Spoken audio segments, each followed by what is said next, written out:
This was literally announced a couple days after I got my first video done. I've got no idea how else to open this thing, so let's just do it.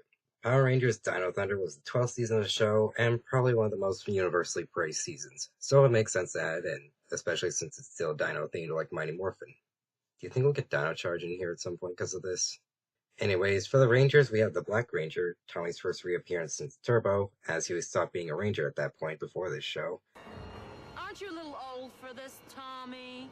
I may be old, but I can still pull it off. And the White Ranger, Trent, was mind controlled for his first few appearances before eventually being redeemed.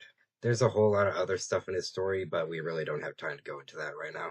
The models look great, just like the original Alba Ranger / Dino Thunder suits. The poses also being poses they pulled in the show. Pickaxes. These are the two main weapons used by the Rangers. The Brachiostaff for Tommy, since he is based on a Brachiosaurus. Love that they used the fencing animation for this. No notes, just good. And the Drago sword for the White Ranger, which is based on a feather pen, just turned into a sword. Really cool. I just wish they didn't use the freaking shield animation for this. There is no reason they couldn't have used something more fitting. Rant over, now let's talk about the wrap.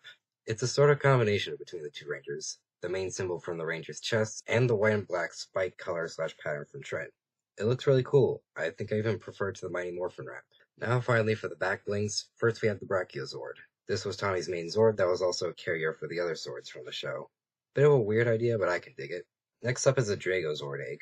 One of the main things the series did was have a decent amount of Zords that hatch from eggs.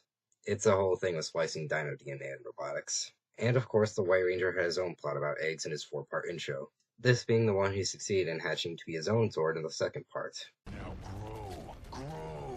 And finally for the emote, it's the morphing sequence just like the main Mighty Morphin bubble. Just tweaked a bit to not be just a morph since this is the only emote you can get. It's mostly based on the Red Ranger poses rather than Tommy's or Trent's. It's decent, if a bit awkward. Overall good stuff, and there being only 2 Rangers means you get a lot more unique stuff. I'm very happy with how this turned out. Now we can actually move on to the Battle Pass stuff like I said in the last episode.